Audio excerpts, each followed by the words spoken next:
Ma question, c'est par rapport à toutes ces résolutions qui ont été votées, donc notamment la 21-27, où la France était en première ligne pour cette résolution que je trouve très importante, qui donne mandat à l'armée française installée en Centrafrique, en collaboration avec les forces armées de l'Afrique centrale, pour désarmer de gré ou de force en fait toutes les milices qui sont présentes en Centrafrique. Donc aujourd'hui, nous remarquons que ces résolutions n'ont pas été appliquées de façon stricte. Et dans la foulée, dimanche 8 juin, il y a eu un désarmement volontaire dont nous connaissons tous les résultats. Donc moi je voudrais savoir, est-ce qu'il y a eu un blocage? Pourquoi est-ce que ce gouvernement ne tape pas du poing sur la table? Peut-être que vu de ma fenêtre, il y a des choses que je ne comprends pas. Et aujourd'hui, je voudrais qu'on m'apporte des réponses au nom du collectif que je représente. Qu'on nous dise qu'est-ce qui se passe exactement. Pourquoi cette résolution aussi importante, hein? Le 5 et le 6 décembre, il y a eu un début de travail honorable fait par cette mission Sangaris. Et quelques jours après, plus rien. Je crois que si aujourd'hui vous allez à Bangui, et j'ai demandé justement à ce que Sangaris et Miska fassent vraiment un reportage sérieux sur la quantité d'armes saisies et stockées à la base Poko. Si vous voyez ce qu'ils ont saisi comme quantité d'armes, vous serez étonné et vous demanderez bien pourquoi l'insécurité ne baisse pas dans Bangui. Tellement il y en a là-bas, les armes. Des collines d'armes saisies là-bas. Et c'est pour vous dire que le désarmement, ce n'est pas ce qu'on s'imagine. Je veux bien remplir cette pièce d'armes. Mais là où Bangui est situé, la nuit même, vous allez avoir 2 fois plus de cette quantité-là qui traverse le fleuve et qui revient à Bangui.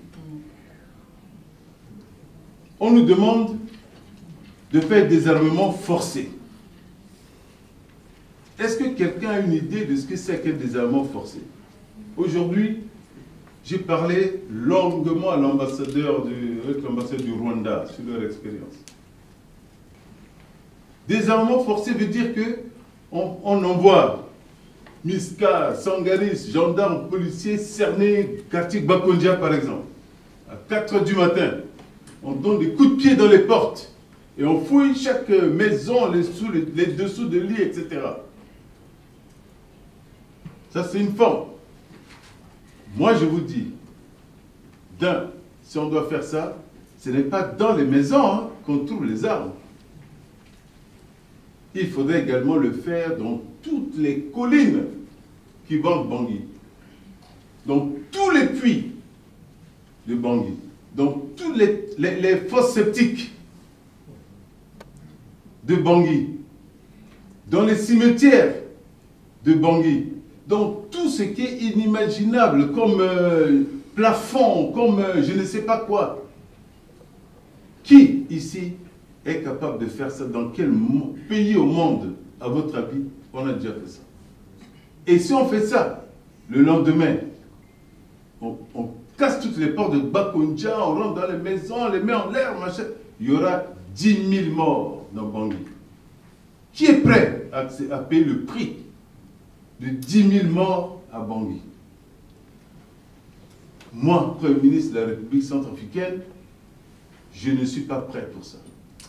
Je ne suis pas prêt. Deuxième forme de désarmement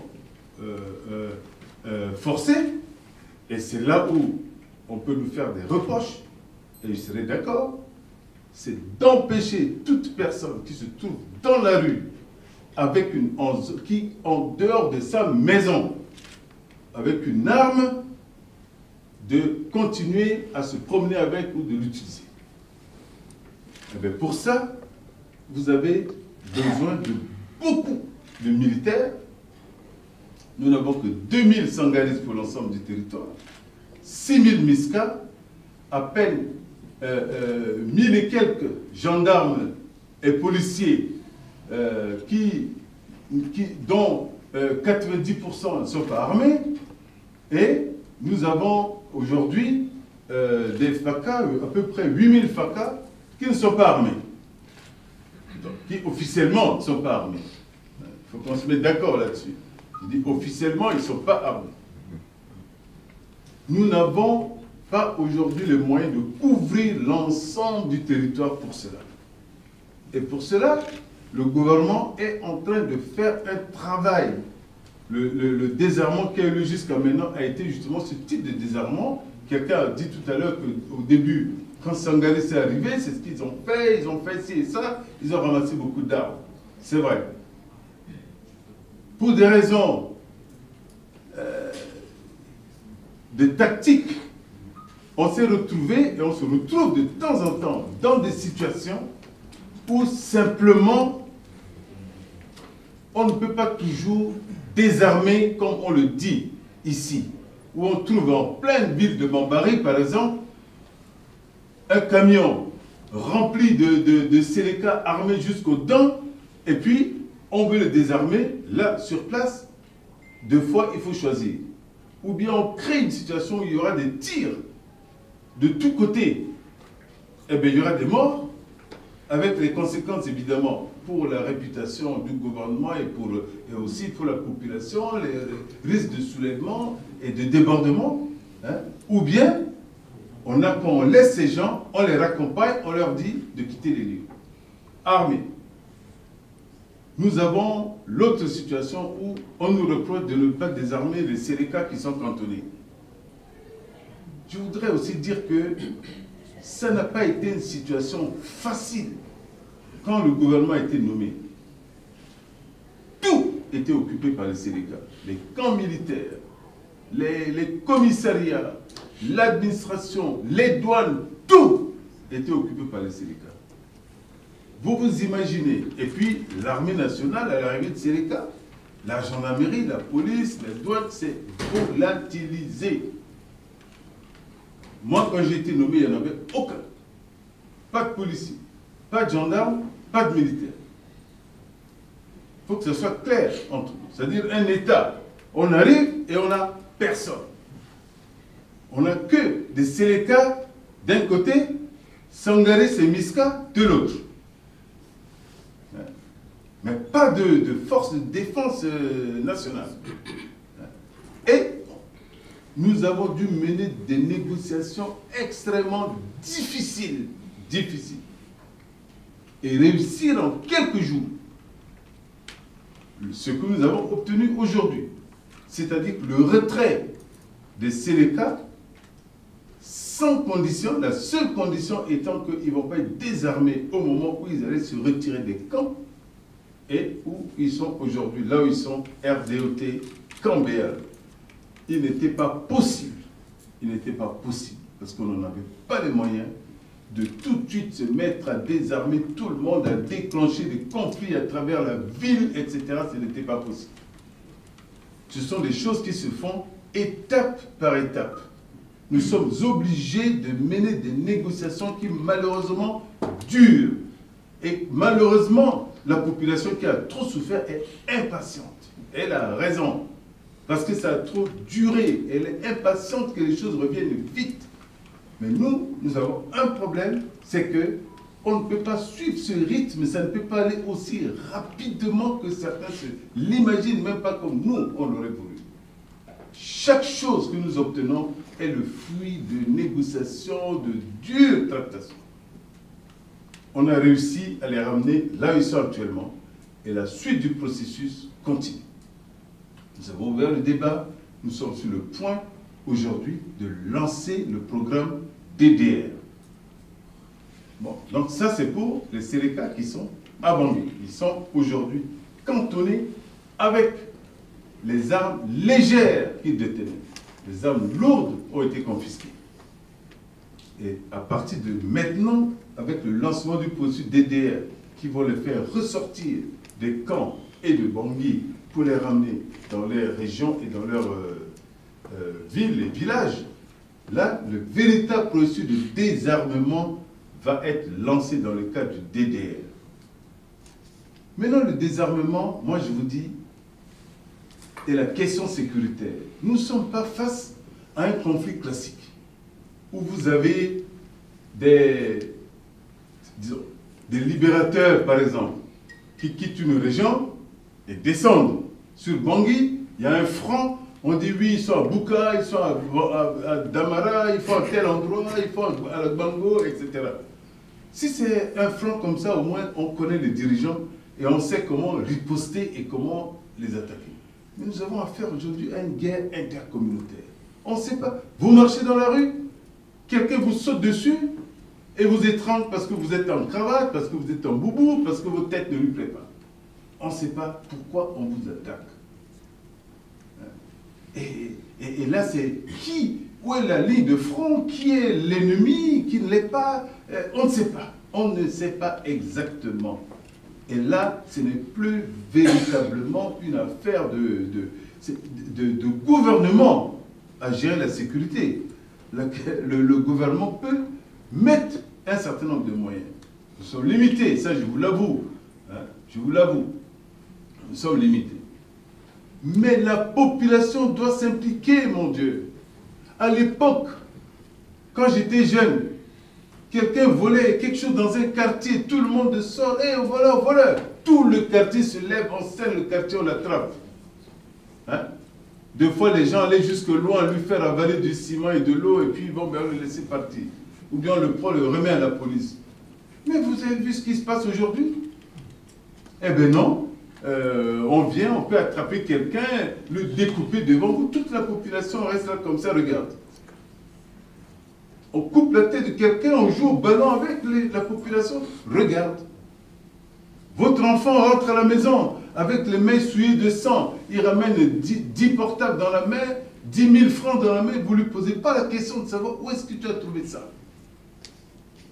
Moi, à mon époque, franchement, j'ai ramené quelque chose de louche, on m'attrapait tout de suite, durement, me ramenait, allez, moulamo, kira local, le fan de ce le moins, ce d'assaut. Eh bien, ça disparaît aujourd'hui. Quelle est la responsabilité des familles? Où sont les mamans? Où sont les cousins, les grands frères? C'est une affaire de société. Notre société s'est lourdement effondrée. Lourdement effondrée. Essayez aujourd'hui d'aller à Bangui et demander à la gendarmerie d'aller arrêter quelqu'un à Boirab. Essayez un bandit vole quelque chose, fuit dans Boirab. Allez, on dit gendarmerie, poursuivez-le, allez l'arrêter. Vous qui disiez tout à l'heure, arrêtez-le. Vous voyez? Hein? Vous allez aller, mais vous allez avoir la moitié de la population contre vous. Tout le monde va se lever à la gâtie, non, Mozalo. Mais qui est complice dans ce qui se passe et qui ne l'est pas? Hein? C'est ça la question. La question du désarmement n'est pas de faire du désarmement forcé aujourd'hui. Vous faites désarmement forcé, la grenade coûte 125 francs à Bangui. Hein? 125 francs. Hein? Le maire Dodo est là, je suis allé chez lui, moi je vous montre sur mon iPad les quantités de grenades. Hein? Qu'on ramasse, et tout ce qu'on a ramassé dans les mains, et a ramassé combien? Dans tous les arrondissements. 125 francs, vous achetez les grenades. C'est l'arme la plus dangereuse qui soit. Ouais. Vous pouvez en ramasser autant que vous voulez, tant que les gens n'ont pas adhéré au processus de paix réellement. La nuit même, vous en aurez encore plus. On nous dit oui, je ne sais pas qui c'est qui a critiqué implicitement là, le désarmement volontaire. Du genre, oui, on connaît le résultat. Mais c'était un résultat extrêmement positif, monsieur. C'est vous qui avez dit? C'est moi, oui. Le résultat, vous pouvez en penser ce que vous voulez. C'était une opération de communication d'abord. Pas une opération de récupérer des armes. Moi, je ne suis pas intéressé par récupérer des quantités d'armes. Parce que je sais que je peux en récupérer 1 million. Ça reviendra. Le lendemain, j'en ai 3 millions dans le pays. Le stock de Jean-Pierre Bemba en RDC est là, intact. Intact. À partir du Cameroun, vous avez tout ce que vous voulez. Les frontières sont poreuses. Il ne s'agit pas de ça. Il s'agit aujourd'hui de convaincre les Centrafricains qu'on revienne à la vie d'avant. Avant, les gens avaient des armes dans leur maison. Il y avait des gens qui avaient des revolvers, des gens qui avaient des fusils de chasse. Est-ce que qui d'entre vous ici se sentait menacé par ça? Ça ne gênait personne. Hein? Ça ne gênait personne. Eh bien, c'est bien à cette situation qu'il faut qu'on revienne. C'est-à-dire qu'on coupe le Centrafricain de la source d'approvisionnement. Et là, vraiment, il n'y a pas mieux que la conviction. Il n'y a pas mieux que la sensibilisation. Et le travail que nous tous nous faisons, Madame la ministre de la Réconciliation, ça, c'est un élément essentiel de la réconciliation. Les quelques personnes qui ont pris leur courage à deux mains. Moi, j'ai vu au 5e arrondissement, le 8 juin, il y avait une barrière d'anti-balaka qui empêchait. J'étais là, il me défiait, j'étais à côté dans le commissariat. Il me défiait en disant, ils vont voir les gens qui vont traverser la route pour venir déposer quelque chose au commissariat. Eh bien, il y a 5 personnes qui les ont défiés, qui ont traversé gaillardement la route. Au 8e, je suis allé. J'ai dû négocier dur avec les anti-balaka. Des petits gars comme ça qui ont une vie totalement perdue. Je ne sais pas qu'est-ce qu'ils vont devenir ces gars-là. Pour qu'ils laissent les gens venir déposer les armes. Mais il y a des gens qui ont bravé. Ces gars-là, c'est eux qu'il faut classer parmi les frappes. Prendre ton arme volontairement. Même si tu en as 5 à la maison, tu prends 2. Tu viens déposer, tu dis, ça je dépose, je n'en veux plus. C'est ça qu'on demande aux gens. Un peu partout là, le Rwanda a lancé un programme de désarmement volontaire sur 7 ans. Les gens ont commencé petit à petit à déposer par-ci, par-là des vieux fusils. Et ça s'est accéléré, ça s'est accéléré. Et nous allons continuer ainsi. Ce n'est pas en une fois, ce n'est pas un acte fracassant pour faire plaisir aux gens, tout ça, qui va nous amener au désarmement. Autre chose que nous sommes également en train de faire dans le cadre du désarmement, c'est quoi? Nous sommes en train de réfléchir, et là vraiment que les gens ne se plaignent pas, mais c'est de transformer Bangui en Cisjordanie. Et ça, je remercie la diaspora d'ici. Parce que c'est en lisant un article, quelqu'un qui a fait un petit commentaire sur mon Facebook, qui m'a sorti cette idée. J'ai vu, il a dit simplement, mais transformer Bangui en Cisjordanie, il y a 600 et quelques barras, checkpoints en Cisjordanie. Et là, depuis qu'il y a tout ça là, mais il n'y a plus personne qui peut déplacer une arme d'un point à un autre. Eh bien, Bangui va être comme ça. Bangui, c'est le seul moyen aujourd'hui dans Bangui pour que nous soyons rassurés que quelqu'un ne pourra pas faire 1 kilomètre avec une arme sur lui. Et bien, petit à petit, maintenant, avec les moyens que vous allez avoir, nous allons mettre partout dans Bangui des checkpoints. Et nous avons déjà commencé à le faire. Nous manquons de moyens, mais nous sommes en train de le faire. Et que ceux qui ont de l'argent, au lieu de mettre dans les armes, aidez-nous plutôt à mettre les checkpoints. Je crois qu'on avancera un peu plus. Alors, donc ça c'est la question du désarmement, mais c'est une question essentielle. Et avec l'arrivée des forces onusiennes, la question du désarmement à l'intérieur du pays va se poser avec plus d'acuité. Parce que là, il faudrait également des checkpoints et accentuer justement le désarmement même. Mais pour ça, vous avez besoin d'informer les gens. Ce n'est pas une action militaire, le désarmement. Hein. C'est une action, il faut l'adhésion des populations. Et il faut donner des garanties aussi aux populations. C'est psychologique. Quelqu'un se dit, si je jette mon arme, qu'est-ce que je deviens? Mais ce que nous oublions souvent, ceux qui gardent les armes chez eux, c'est que le bandit qui vient vous attaquer, lui, il s'y connaît en maniement d'armes. Et vous, vous ne savez pas manier une arme. Vous pouvez en avoir 10, il vous aura quand même. Donc ce n'est pas la détention de l'arme qui va vous protéger.